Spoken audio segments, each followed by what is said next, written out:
নমস্কার, আপনারা দেখছেন ইউটিউব চ্যানেল ধর্ম সত্য।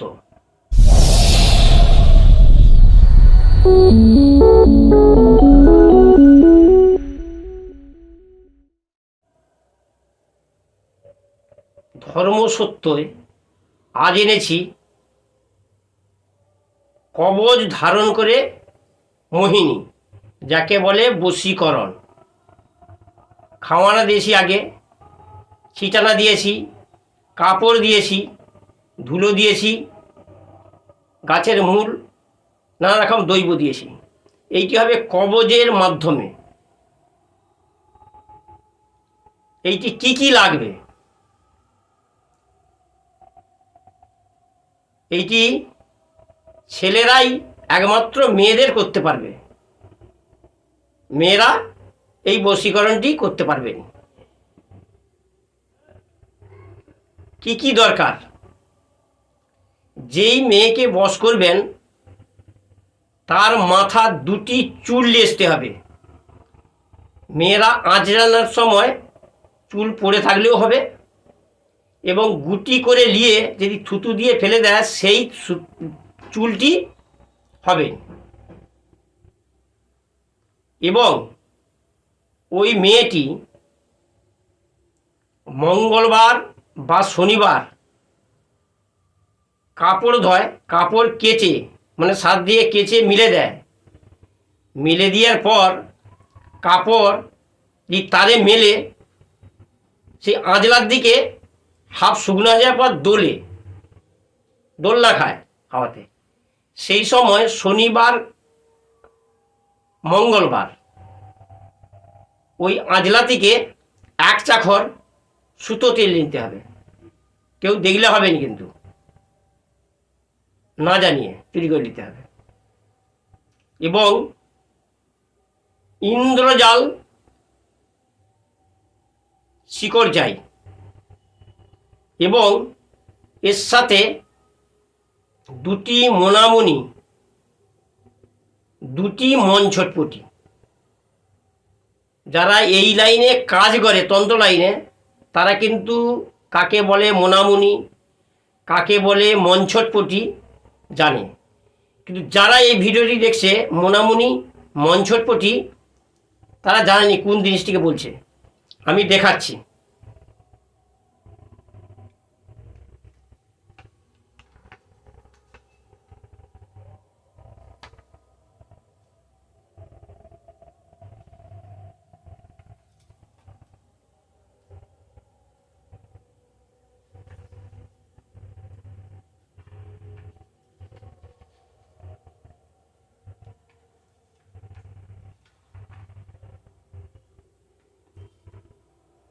এই দেখুন, দেখতে পাবেন কিনা কি জানি। দেখুন, দুটি ঠিক চুলের মতন, চুলের মতন নয়, একে বলা যায়নি। এটা সেই গাছ, গাছের শুঁয়া সেরকম দুটি। এটি কিন্তু দুটি, এই একটি আর একটি। এবং এর সাথে নিতে হবে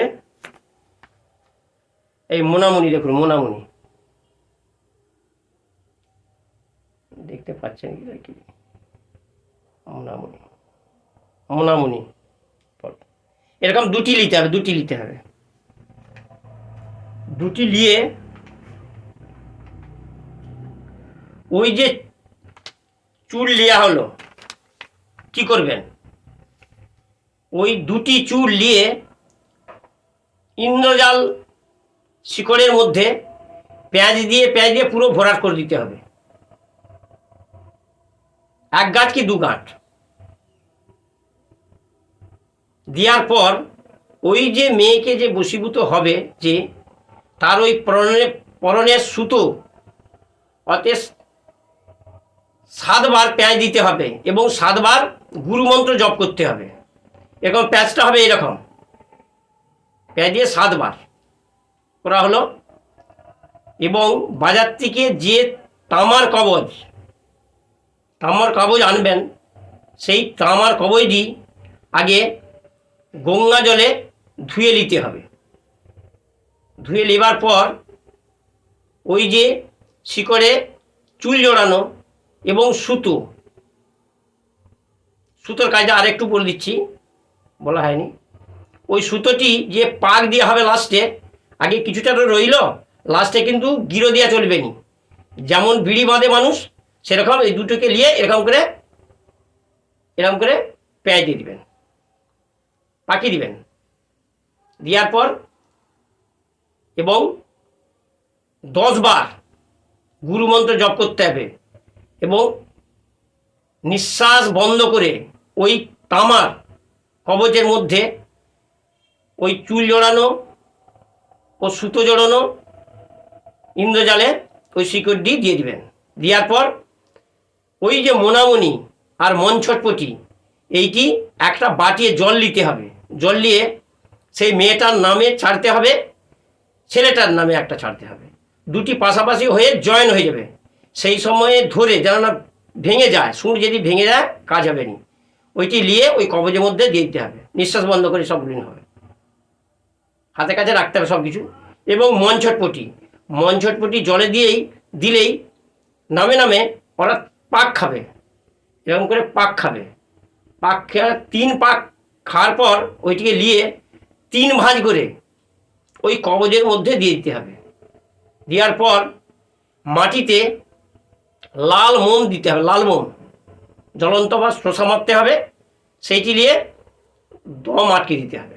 এবং তার আগে মোম দেওয়ার আগে কিছু ভোজ্যপত্র নেবেন, ভোজ্যপত্র নিয়ে মুখ এঁটে তার মধ্যে দিয়ে দিতে হবে, যেন গরম না হয় আর আলকা যেন না থাকে। যেমন ওষুধ মোনামুনি মঞ্চটপটি তেমন সাইজ দেখে নিতে হবে আগে, যে ভেঙে না যায় এবং যেন নড়াচড়া না করে কবজের ভিতরে। যে হালকা হয়ে আছে তাহলে কিন্তু এটি কাজ হবে না। মোমটি দেওয়ার পর লাল ঘুমসিতে ছেলের ডান হাতে পড়বে। ডান হাতে পড়লে যার ওই যে দৈব লিয়া হয়েছে চুল এবং সুতো তার বসে থাকবে। যে মেয়ের লিয়া হবে সেই মেয়েটি ওই ছেলের বসে থাকবে। যদি কেউ না চিনতে পারে মোনামুনি মঞ্চটপটি, তাহলে কিভাবে কি ছাড়তে হবে আমি ভিডিও এতে দিয়ে দেবো। নামে ছাড়তে হবে, কেমন কোন সময় ধরতে হবে বা মঞ্চটপটি আমি ভিডিও করে দিয়ে দেবো এই ভিডিওর সাথে। এরপরে কেউ যদি না বুঝতে পারে, যে বুঝতে পারলাম নি, এবং ইন্দ্রজালও যদি কেউ না চেনে, তাহলে ইন্দ্রজালি গাছটি আমি দিয়ে দেবো। আর একবার যাতে বুঝতে পারেন সেটি বলছি। যে মেয়েকে বশ করতে হবে তার 2টি চুল, তার ধোয়া কাচা কাপড়ের সুতা, 2টি মোনামণি, 2টি মঞ্চটপটি এবং ইন্দ্রজালের শিকড় দিয়ে কবজটি ভরতে হবে, নিঃশ্বাস বন্ধ করে। এবং কবজ গঙ্গা জলে আগে ধুয়ে নিতে হবে। তারপরে লাল মোম দিয়ে এঁটে শনি মঙ্গলবার এটি করতে হবে। শনি মঙ্গলবার করলে এই বসটি সে যার দিনে লিয়া হয়েছে সে বসে থাকবে। কেউ যদি না বুঝতে পারে তাহলে কমেন্টে লিখে দিবেন বা ফোন করবেন যে কোনটা কি বুঝতে পারলাম না, কোনটা কি জিনিস কেমন ধরনের। আজকের মতন ভিডিওটি এখানে শেষ করলাম।